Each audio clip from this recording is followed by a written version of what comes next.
Good morning, कैसे हैं आप सभी? All good.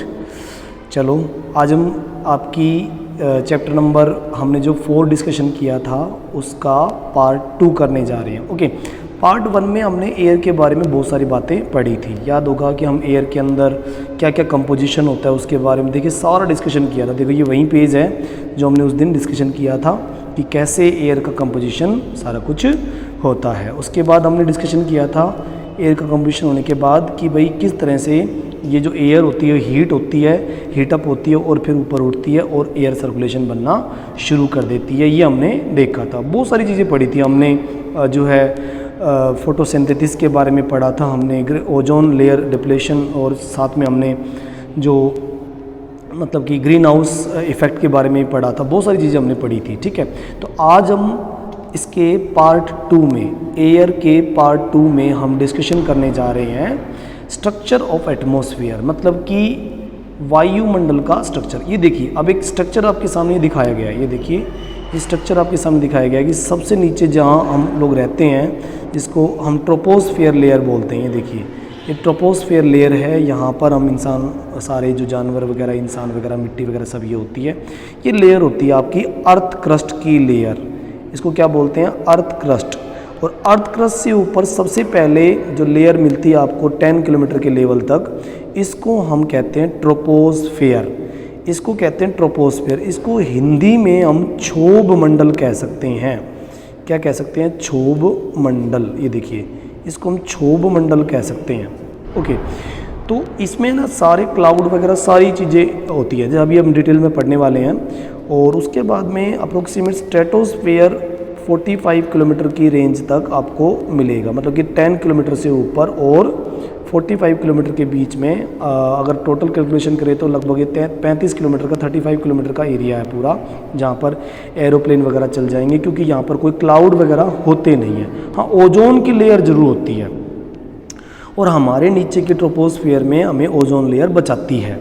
ठीक है, तो देखिए 10 किलोमीटर की रेंज से पहले यहाँ पर माउंट एवरेस्ट की हाइट भी दिखाई गई है कि ये कितना ऊंचा है माउंट एवरेस्ट, जो कि हमारे एटमॉस्फेयर में थोड़ा सा ही डाउन रह जाता है, मतलब कि 8,848 किलोमीटर तो मीटर इसकी हाइट है ही। माउंट एवरेस्ट की एक्चुअल हाइट कितनी है? 8,848 मीटर इसकी हाइट है। उसके बाद जो सेकेंड लेयर हमने स्ट्रेटोस्फेयर की, उसमें फिर अच्छा तो कोई भी लेयर जो है ना वो क्लियर कट पास नहीं होती, एक लेयर दूसरे में कनेक्टेड होती है, एक दूसरे से कनेक्टेड होती है, और इसीलिए जो बीच की लेयर बनती है वो ट्रोपोपाज बनती है। ट्रोपोस्फेयर से स्ट्रेटोस्फेयर में पहुंचने से पहले हमें एक बीच की लेयर से गुजरना पड़ता है जो दोनों में सेम सी कंडीशन बनाता है, जिसको ट्रोपोपाज कहते हैं। ट्रोपोस्फेयर से पहले आप ट्रोपोपाज में एंट्री करोगे और ट्रोपोपाज के बाद आप स्ट्रेटोस्फेयर में एंट्री करोगे।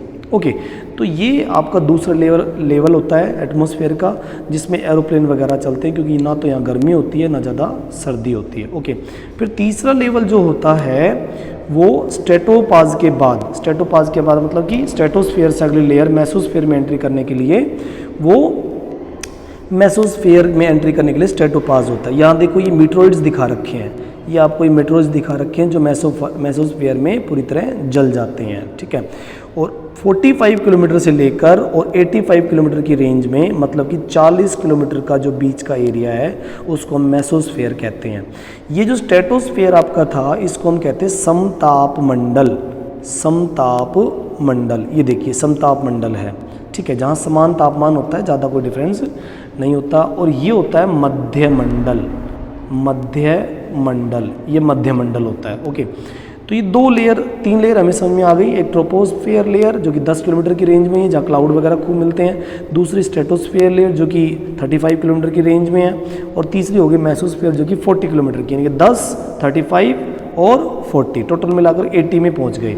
अब उसके बाद जो अगली लेयर होती है 80 किलोमीटर से लेकर मेसोस्पाज को पार करते हुए थर्मोस्फेयर में पहुंचेंगे, और वो लगभग ये मान के चलिए आप कि 150 किलोमीटर या 200 किलोमीटर के रेंज के बीच में होती है, उस रेंज के बीच में होती है।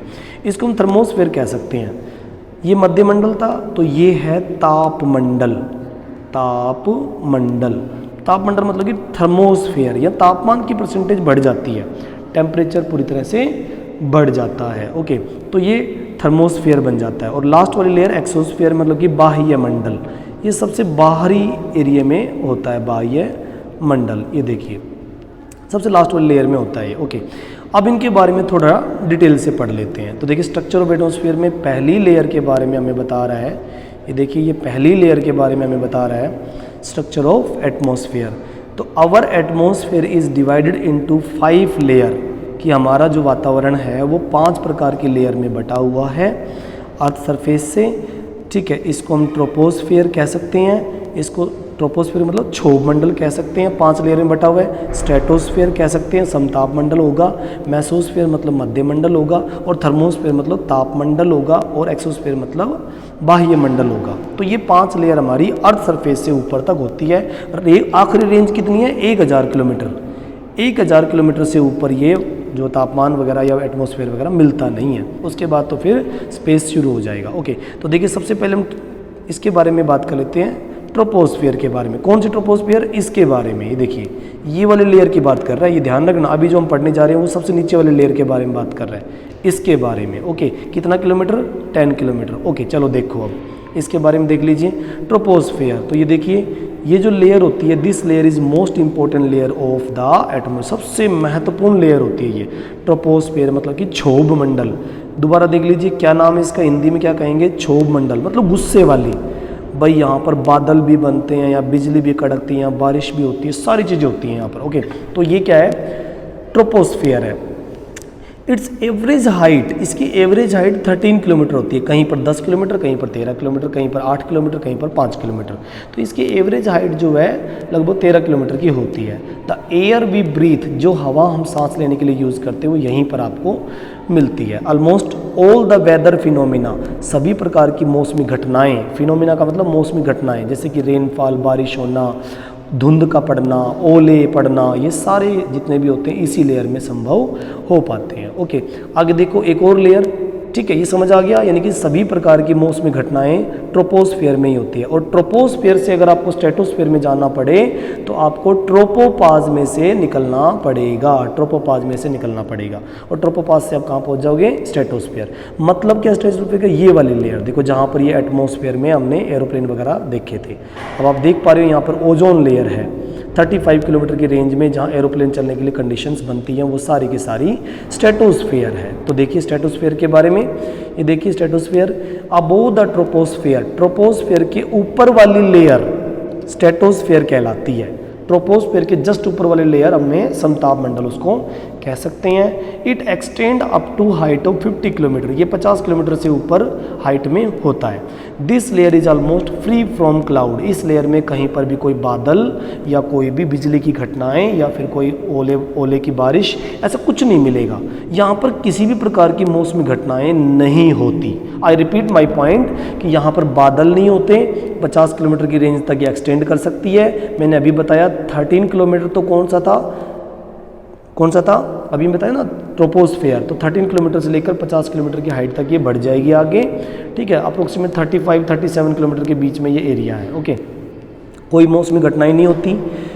Making condition most ideal for flying aeroplanes, कि एरोप्लेन उड़ाने के लिए सबसे बढ़िया कंडीशन यहाँ होती है। Okay, one important features of stratosphere, कि स्ट्रेटोस्फियर का एक और बड़ा एक मुख्य पॉइंट है, एक मेन फीचर, एक मुख्य विशेषता है कि यहाँ पर ओजोन की लेयर पाई जाती है। ओजोन की लेयर पाई जाती है तो सन की जो यूवी रेज होती है, यूवी रेज जो होती है, हानिकारक जो किरणें होती है सूरज की, उसको ये अर्थ तक पहुँचने में बचाता है, अर्थ तक पहुँचने नहीं देता। ओके, तो ये लेयर बहुत इंपॉर्टेंट है। Okay, we have just learn how to protect us from the harmful effect of the sun rays, कि सूरज की हार्मफुल किरणों से हमें ये लेयर बचा लेती है। कौन सी लेयर बचा लेती है? स्ट्रेटोस्फियर। ये देखिए स्ट्रेटोस्फियर लेयर हमें सूरज की किरणों से बचा लेती है ओजोन की वजह से। अगर सूरज की किरणें यूवी सीधा अर्थ पे आने लग जाएं तो बहुत बड़े नुकसान हो सकते हैं। मैं ये कहूँ कि स्किन प्रॉब्लम्स हो सकती हैं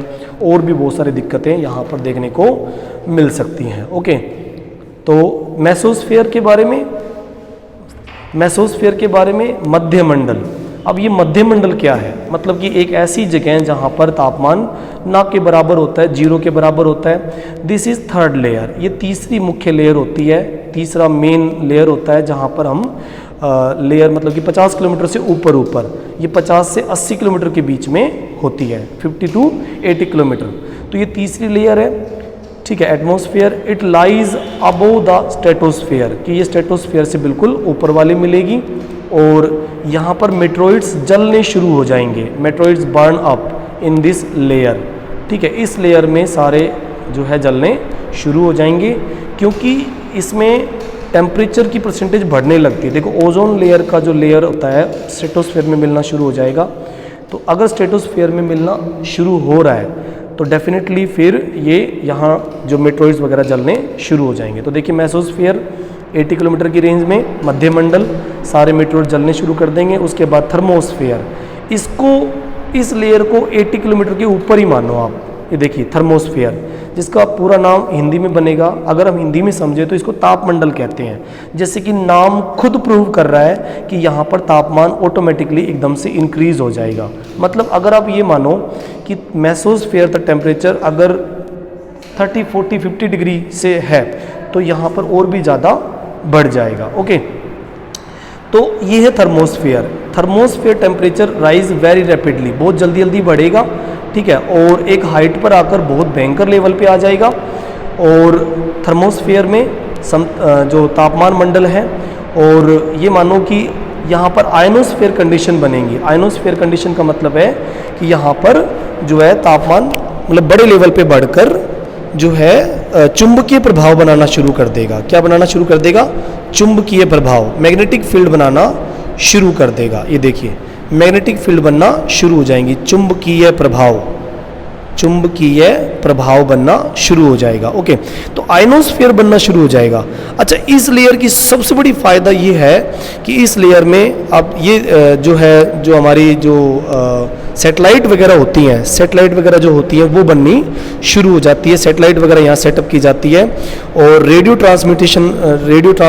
ट्रांसमिशन वर्क जो है यहाँ पर बनना शुरू हो जाएगा। आप देखते हो ना टीवी में, न्यूज़पेपर में अलग अलग जो न्यूज़ आती हैं उन सब में, तो वो सब यहाँ पर बनना शुरू हो जाता है। ओके, ये थर्मोस्फेयर है। अब लेयर देखो कहाँ से कहाँ के बीच में, 85 किलोमीटर से लगभग 150 किलोमीटर की रेंज में थर्मोस्फेयर मिलता है। लेकिन थर्मोस्फेयर मेसोस्पाज के बाद ही जो है बनता है। ओके, अब देखिए नेक्स्ट पेज पे एक और लेयर रह गई, यानी कि 80 किलोमीटर से 400 किलोमीटर की रेंज तक ये पाया जा सकता है thermosphere. This layer help in radio transmission, इसी की तो मैं बात कर रहा था कि ये लेयर आपकी जो सैटेलाइट सिस्टम है, रेडियो ट्रांसमिशन सिस्टम है, उसमें मदद करती है।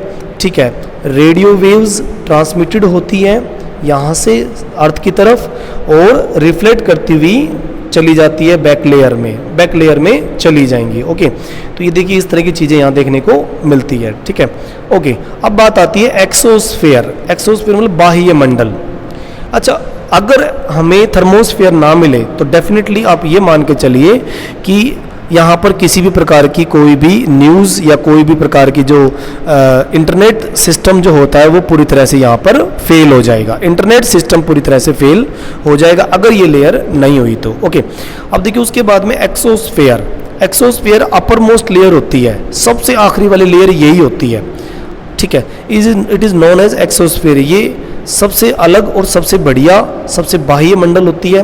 This layer has very thin air light gases, कि इसके अंदर बहुत ही कम गैसेस पाई जाती है। हीलियम और हाइड्रोजन बहुत ही कम पाए जाते हैं। ठीक है, हाइड्रोजन और हीलियम गैसेस यहाँ पर होती है और वो फ्लोट कर जाती हैं, अंतरिक्ष में चली जाती हैं।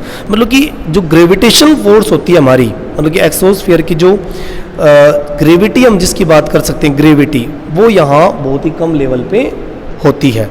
ग्रेविटी ना के बराबर होती है, ये मानो। एक्सोस्फीयर जो 1000 किलोमीटर के लगभग हमें पाया जाता है, यानी कि 400 किलोमीटर से लेकर 1000 किलोमीटर के बीच में पाया जाता है, वहाँ पर अर्थ की जो पकड़ होती है, यानी कि जो ग्रेविटी होती है, वो ना के बराबर ही होती है। ठीक है, तो ये बात हमें समझ में आ गई। पूरा का पूरा हमें ये स्ट्रक्चर ऑफ एटमॉस्फेयर समझ में आ गया। बहुत सारे NTSC question structure of atmosphere से जरूर आते हैं, तो आई थिंक आपको ये क्लियर है। उसके बाद देखिए वेदर एंड क्लाइमेट, मौसम और जलवायु, इसके बारे में हम पढ़ेंगे, वेदर एंड क्लाइमेट। तो देखिए वेदर एंड क्लाइमेट, तो इसके बारे में कुछ देखिए, it is going rain today, कि आज बारिश होगी ऐसा कोई बोल रहा है, ठीक है। विल बी ब्राइट और साइनी टुडे, क्या आज अच्छा और चमकीला मौसम होगा। How many time we hear this term anxious cricket fan, कि हमने कई बार जब क्रिकेट का मैच होता है, हिंदुस्तान पाकिस्तान का मैच होता है, तो कई बार ये बातें सुनने को मिलती है कि पता नहीं आज बारिश होगी कि नहीं होगी, आज का मौसम साफ रहेगा कि नहीं रहेगा, आज चमकीला मौसम होगा, शाइनी स्काई होगा, कैसा कुछ होगा, तो लोग सुनने को मिलता है ऐसा, ठीक है। तो ये ज़्यादातर वनडे मैच के दौरान ये सुनने को मिलती है। तो इसका मतलब है कि day to day, time to time चीज़ें बदलती हैं। If we imagine our body to be a radio, कि अगर हम अपनी बॉडी को एक रेडियो मान लें, and the mind is speaker, और हमारा माइंड एक स्पीकर मान लें, weather is something that fiddle, ठीक है, इट्स कंट्रोल नोब, कि वेदर बिल्कुल वैसा ही है। तो वेदर हमारे माइंड को, या वेदर हमारी जो कंडीशंस को थोड़ा सा जो है नॉकआउट करता है, हैंडल करता है। Okay, weather is hour to hour, weather हर एक घंटे की, हर एक दिन की कंडीशन होती है, मौसम हर वक्त बदलता है, हर डे की कंडीशन, हर घंटे की कंडीशन अलग होती है, सुबह की कंडीशन अलग होती है, शाम की कंडीशन अलग होती है, हर दिन चीज़ें बदलती है एटमॉस्फेयर में। Okay, a hot and humid weather में वन टेरिबल, एक गंदा सा और गर्म सा और एक चिपचिपा मौसम किसी को भी परेशान करने वाला होता है। ए प्लीजेंट एंड ब्रीजी वेदर, एक खुशनुमा, प्लीजेंट मतलब कि बहुत अच्छा, सुहावना और हवा से भरा हुआ मौसम किसी को भी बहुत खुशी दे सकता है। Even plan for an outing, और लोग इधर उधर निकलने की प्लानिंग करते हैं। Weather can change dramatically, weather अचानक से ड्रामेटिकली नाटकीय ढंग से बदल भी जाता है। डे टू डे, हर दिन बदलता है। However average weather condition of a place, की एक एवरेज वेदर कंडीशन किसी जगह की अगर हम कैलकुलेट करते रहे पर डे के अकॉर्डिंग, लॉन्गर टाइम पीरियड तक हम वेदर कंडीशन को कैलकुलेट करते रहे, तो उससे क्लाइमेट किसी जगह का सेट हो सकता है, किसी जगह क्लाइमेट के बारे में हम बता सकते हैं। और हम देखते हैं भी टीवी पे, न्यूज़पेपर में डेली वेदर फोरकास्टिंग आता है भी हमारे लिए, यानी कि हाईएस्ट टेम्परेचर, लोवेस्ट टेम्परेचर हम देखने को हमें मिलता है। अगर हम एक क्लाइमेटिक कंडीशन को समझने की कोशिश करें तो एक दिन में 2 बार, दिन के 2 बजे, ठीक है, 2 आवर्स, ये देखिए दिन के 2 बजे हमेशा, ठीक है, नून में, दिन के 2 बजे नून में, यानी कि आफ्टरनून के टाइम में हाईएस्ट टेम्परेचर नोट होता है हमेशा ही, हाईएस्ट टेम्परेचर। और सुबह के 4 बजे मॉर्निंग में, ठीक है, 4 AM, और ये 2 PM, तो ये हाईएस्ट टेम्परेचर यहाँ पर नोट होता है, और लोवेस्ट टेम्परेचर सुबह मॉर्निंग के टाइम में नोट होता है। इन दोनों का एवरेज निकालते हैं तो हमें एवरेज टेम्परेचर मिल जाता है। क्या मिल जाता है? एवरेज टेम्परेचर मिल जाता है। और अगर हम एक दिन का एवरेज टेम्परेचर निकाल लेते हैं इन दोनों का टेम्परेचर नोट करने के बाद, मान लीजिए दिन में टेम्परेचर 20 था और रात में टेम्परेचर 4 बजे सुबह 10 डिग्री था, तो टोटल मिलाकर 30 बनता है। 30 का एवरेज निकालने के लिए 2 से डिवाइड करना पड़ता है, यानी कि एक दिन का एवरेज टेम्परेचर 15 डिग्री सेल्सियस आ जाता है। तो इस तरह से पर डे कैलकुलेशन करने पर वीक कैलकुलेशन करने पर मंथ कैलकुलेशन करने पर और 35 ईयर तक कैलकुलेशन करने पर हमें किसी जगह के एक्चुअल क्लाइमेट का पता चलता है। इस बात को दोबारा बताता हूँ मैं। एटमॉस्फेयर में हम 2 बार टेम्परेचर नोट करते हैं, एक दिन के दोपहर के 2 बजे के लगभग नोट करते हैं हाईएस्ट टेम्परेचर, एक सुबह के 4 बजे नोट करते हैं लोवेस्ट टेम्परेचर। ये क्या होता है? Lowest temperature. ओके, तो 2 बार टाइम नोट किया जाता है। तो दोनों को जोड़ने के बाद डिवाइड बाई 2, तो एवरेज टेम्परेचर किसी जगह का हमें पता लग जाता है। अगर हमें एवरेज टेम्परेचर ऐसे पता लग जाता है तो डेफिनेटली हम एक दिन का टेम्परेचर निकालकर एक वीक का टेम्परेचर निकाल सकते हैं। एक वीक में फिर 7 से डिवाइड हो जाएगा। पर डे एवरेज टेम्परेचर को प्लस करते हुए, मान लीजिए कल 20 था फिर 30 था, तो ऐसे हम कैलकुलेशन करते हुए आखिरी में हमें एक वीक का एवरेज टेम्परेचर हम निकाल सकते हैं डिवाइड बाई 7, जो भी आता है, मान लो 230 आया, जो भी आया, तो उसमें हम उसका एवरेज टेम्परेचर एक वीक का निकाल सकते हैं। और फिर एक महीने का, फिर एक साल का, और फिर 35 साल तक हम अगर टेम्परेचर एवरेज निकालें तब वहाँ की क्लाइमेट हमें पता चलती है। तो ये उसी की बात कर रहा था। देखिए ये कह रहे हैं कि however the average weather condition of a place, कि एक जगह की एवरेज वेदर कंडीशन को लॉन्ग टाइम पीरियड तक अगर हम रिप्रेजेंट करें तो हमें किसी जगह क्लाइमेट का पता चल जाता है। ओके, तो ये हमने देखा, ये हमने सीखा इसके बारे में। ओके, उसके बाद देखिए यहाँ डू यू नो में कुछ इंपॉर्टेंट बातें बता रखी है। डू यू नो हमें कभी नहीं छोड़ना चाहिए, इसमें बहुत अच्छी अच्छी बातें बताई जाती है। तो ये कह रहे you will surprise to know that earth received only 1 ठीक है, 1 to 2 अरेबियन पार्ट ऑफ सन रेज, मतलब कि हमारी अर्थ जो है सिर्फ 2 अरबवा हिस्सा सन रेज जितनी भी होती है उस सन रेज का सिर्फ 2 अरेबियन पार्ट ही हमें मिलता है, जिससे हम दुखी हो जाते हैं। कितना अलग है। अगर सूरज की सारी किरणें धरती तक आने लग जाए तो बड़ा मुश्किल हो जाएगा जीना, बहुत ही मुश्किल हो जाएगा। ओके, तो ये देखिए, उसके बाद अब टेम्परेचर के बारे में बात करते हैं। तो थर्मोमीटर टेम्परेचर नोट करने के लिए एक इंस्ट्रूमेंट होता है जिससे हम किसी जगह का भी टेम्परेचर सेल्सियस में माप सकते हैं। बैरोमीटर क्या होता है? ये एयर प्रेशर को मापने के लिए बैरोमीटर होता है, ठीक है। इससे हम एयर प्रेशर माप सकते हैं कि हम जब कहीं पे खड़े होते हैं तो 1000 किलोमीटर तक की एयर हमारे सिर पे वजन बना रही होती है, प्रेशर बना रही होती है। कोल्ड विंड ज़्यादा प्रेशर बनाती है और हॉट विंड कम प्रेशर बनाती है, ये ध्यान रखना। तो इस तरह के एयर प्रेशर को, एटमॉस्फेरिक प्रेशर को नोट करने के लिए हम बैरोमीटर को देख सकते हैं। ओके, उसके बाद देखिए रेन गेज की बात करें तो रेन गेज यानी कि वर्षा को माप सकता है। Rain gauge measurement of rain gauge, मतलब कि एयर जो बारिश होती है उसको हम रेन गेज के थ्रू हम माप कर बता सकते हैं कितने साल में कितनी सेंटीमीटर बारिश हुई है। 10 सेंटीमीटर हुई है, 300 सेंटीमीटर हुई है, तो उसके हिसाब से हम इसको बांट सकते हैं। रेन गेज हमेशा आपको सेंटीमीटर में रेन को माप कर देगा। विंड वेन देखिए, विंड वेन, तो ये विंड वेन क्या होती है? Shows the direction of wind. इससे आपको विंड की डायरेक्शन का पता चलता है, विंड की डायरेक्शन का आपको पता लग जाएगा। तो ये विंड वेन होती है, पवन दिक्सूचक यंत्र होता है ये, तो विंड वेन होती है, ठीक है। तो देखिए अब हम इसके बारे में जान लेते हैं, टेम्परेचर के बारे में। The temperature you feel every day, temperature यानी कि तापमान जो हर दिन हम फील करते हैं, is the temperature of atmosphere, वो एटमॉस्फेयर का टेम्परेचर होता है। The degree of hotness and coldness of air non is temperature. अगर टेम्परेचर की डेफिनेशन लिखनी पड़े तो बिल्कुल सिंपल है, the degree of hotness and coldness of air is called temperature. वातावरण की जो गर्मी होती है, ठंडी होती है, उसको हम टेम्परेचर कह सकते हैं, तापमान। क्योंकि किसी भी क्लाइमेट में एक बात क्लियर समझ लेना, जब 9th में आप जाओगे या 8th में आप जाओगे तो आपको पता लगेगा कि क्लाइमेट के 2 मेन चीज़ें होती हैं। एक तो रेनफॉल क्लाइमेट का मेन पार्ट होता है, ओके, और दूसरा क्लाइमेट का मेन पार्ट होता है टेम्परेचर। इसीलिए आपको इस बुक में टेम्परेचर को पढ़ाया जा रहा है, ठीक है। तो ध्यान रखना, टेम्परेचर को जो माप लेता है वो थर्मोमीटर होता है। देखिए, the temperature of the atmosphere change not only between the day and night, न केवल दिनों रात बदलते रहते हैं temperature, but also season to season, और मौसम के अनुसार भी बदलते रहते हैं। Summer are hotter than winter, कि गर्मी जो होती है वो विंटर से ज़्यादा हॉट होती है, ठीक है। एन इम्पोर्टेंट फैक्टर, सबसे महत्वपूर्ण बात ये है that influence of distribution temperature is insolation, कि जो सबसे इम्पोर्टेंट बात होती है टेम्परेचर की वो ये होती है कि भाई जो सूरज का जो ताप होता है, सन रेज जो होती है, वो जो अर्थ को गर्म कर देती है, उससे धरती के ऊपर टेम्परेचर कम या ज़्यादा होता है। मतलब कि किसी भी जगह पर टेम्परेचर का कम होना या ज़्यादा होना वो सूर्य ताप पे निर्भर करता है। ये देखो, इंसोलेशन का मतलब यहाँ पर क्या होता है? सूर्य ताप। और सूर्य ताप जो धरती पे आता है, 1 अरेबियन पार्ट, 1 अरेबियन पार्ट आता है, ये ध्यान रखना, 1 अरेबियन पार्ट आता है, वो बहुत ही इंपॉर्टेंट होता है, ओके। उसी से हमारा टेम्परेचर अर्थ के ऊपर बना रहता है। तो ये सोलर एनर्जी होती है जिसको अर्थ इंटरसेप्ट कर लेती है। सन रेज को जब अर्थ अब्जॉर्व कर लेती है तब वो इंसोलेशन कहलाता है, सूर्य ताप कहलाता है। तब तक वो सनरेज ही होती है, जब तक पृथ्वी उसे ग्रहण ना करे तब तक वो सनरेज ही होती है। The amount of insolation decreases from equator toward the pole, कि इक्वेटर लाइन से 0 डिग्री इस लाइन से नॉर्थ पोल की तरफ जाने पर और 0 डिग्री से साउथ पोल की तरफ जाने पर टेम्परेचर हमेशा घटता ही चला जाता है। ये बिल्कुल क्लियर कट याद रखना आप, ओके। क्योंकि नॉर्थ पोल पे बर्फ जमी हुई है, साउथ पोल पे बर्फ जमी हुई, तो उसका रीजन यही है कि इक्वेटर लाइन से अगर जितना हम ऊपर की तरफ जाएंगे टेम्परेचर घटता चला जाएगा, ओके।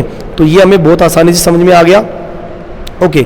उसके बाद टेम्परेचर के बारे में और देखिए, टेम्परेचर के बारे में ही कुछ बातें और हैं। ये देखिए यहाँ पर, ये देखिए टेम्परेचर के बारे में ही है। तो डू यू नो में देखो एक बार, the standard unit of measuring temperature is degree Celsius. Degree Celsius में टेम्परेचर को मापा जाता है। सबसे पहले ये पैमाना यानी कि थर्मोमीटर या डिग्री सेल्सियस में मापने वाली बात जो है वो एंड्रेज सेल्सियस ने कही थी। Anders Celsius scale freezing point 0 degree से शुरू होकर बॉइलिंग पॉइंट 100 डिग्री तक बनता है पूरा का पूरा। तो टेम्परेचर उस हिसाब से हमारा बॉडी टेम्परेचर लगभग 37 डिग्री सेल्सियस होता है। तो जितनी भी अर्थ पे जितनी भी गर्म या ठंडी चीज़ें होती हैं उनको ज़्यादातर टेम्परेचर जो है सेल्सियस में मापा जाता है। तो देखिए अब उसके बाद देखो क्या पॉइंट बता रहा है, temperature decrease in same manner, कि नॉर्थ पोल पर जाने पर टेम्परेचर घटता चला जाएगा, इक्वेटर लाइन से नॉर्थ पोल की तरफ जाने पर टेम्परेचर घटता चला जाएगा, और अगर आप नॉर्थ पोल से इक्वेटर लाइन की तरफ आओगे तो टेम्परेचर ऑटोमेटिकली बढ़ता चला जाएगा। मतलब ये हुआ इसका, ठीक है, okay. Now do you understand why poles are covered with snow. मैंने आपको बताया भी था कि पोल्स यानी कि नॉर्थ पोल और साउथ पोल क्यों बर्फ से ढके होते हैं, क्योंकि इक्वेटर लाइन से नॉर्थ पोल की तरफ जाने पर टेम्परेचर घट जाता है। The earth temperature rise too high, अगर अर्थ का टेम्परेचर बहुत ज़्यादा बढ़ गया, it would become too warm, तो ये बहुत गर्म हो जाएगा और क्रॉप उगाना भी मुश्किल हो जाएगा। Temperature is in the city is much higher than the village, कि गाँव का टेम्परेचर और शहरों के टेम्परेचर में काफ़ी अंतर होता है, ज़्यादा गर्म शहरों का होता है और गाँव का कम गर्म होता है। तो देखिए the concrete and metals in building, की बिल्डिंग के अंदर जो कंक्रीट यानी कि जो पत्थर होता है और मेटल यानी कि धातुएं यानी कि लोहा वगैरह डाला जाता है तब जाके उसकी बिल्डिंगें तैयार की जाती है। एसफाल्ट्स, ठीक है, एसफाल्ट ऑफ रोड्स, और रोड के ऊपर जो डामर वगैरह एसफाल्ट वगैरह डाले जाते हैं वो जल्दी से गर्म हो जाते हैं दिन के समय, और इसीलिए शहरों में ज़्यादा गर्मी बढ़ जाती है। This heat release during the night, और ये हीट रात में बाहर निकल रही होती है, इसी वजह से शहर गर्म पाए जाते हैं। Also the covered high rise of building in the city, कि जो बड़ी बड़ी बिल्डिंगें होती हैं वो भी गर्म हवा को इधर उधर पास नहीं होने देती और टेम्परेचर को बढ़ाकर रखती है। तो आज हमने टेम्परेचर के बारे में सीखा और आज हमने स्ट्रक्चर ऑफ एटमॉस्फेयर के बारे में सीखा। आप लोगों को इसके बारे में बड़ी नॉलेज हुई। सेकंड पार्ट में एक्सोस्फेयर क्या है, थर्मोस्फेयर क्या है, मेसोस्फेयर क्या है और स्ट्रेटोस्फेयर क्या है और ट्रोपोस्फेयर के इसके बारे में काफ़ी बातें हमने देखी, पढ़ी, बहुत अच्छे समझ आया। वेदर और क्लाइमेट क्या होता है, सूरज की कितनी किरणें धरती पर आती है, वेदर शॉर्ट टर्म कंडीशन होती है, क्लाइमेट लॉन्ग टर्म कंडीशन होती है, एवरेज टेम्परेचर नोट करते हुए इसको देखना पड़ता है। तो ये सारी चीज़ें हमने काफ़ी लेवल पे समझी और हमें बहुत अच्छे से समझ आया आई थिंक। और टेम्परेचर भी हमने देखा कि टेम्परेचर बैरोमीटर से जो एयर प्रेशर मापा जाता है, टेम्परेचर थर्मोमीटर से मापा जाता है, रेन गेज से वर्षा मापी जाती है और विंड वेन से हवा की स्पीड मापी जाती है। ये हमने देखा और समझा। ओके, तो अगली बार हम डिस्कशन करेंगे एयर के बारे में। ओके, एयर प्रेशर के बारे में। ओके, एयर प्रेशर के बाद विंड सिस्टम के बारे में डिस्कशन करेंगे पार्ट नंबर 3 में, और उसके बाद हमारी अर्थ पे कौन कौन सी परमानेंट विंड होती है, सीजनल विंड होती है और एयर सर्कुलेशन ऑन अर्थ, और फिर साइक्लोन के बारे में जो उड़ीसा का फेमस साइक्लोन है। फिर उसके बाद में हम मॉइस्चर के बारे में डिस्कशन करेंगे। पार्ट नंबर 3 में आराम से हो जाएगा आई थिंक, ठीक है। ओके, तो आज के लिए इतना ही। Thank you, have a nice day. Okay, part 2 में एयर के पार्ट 2 में इतना ही। ओके।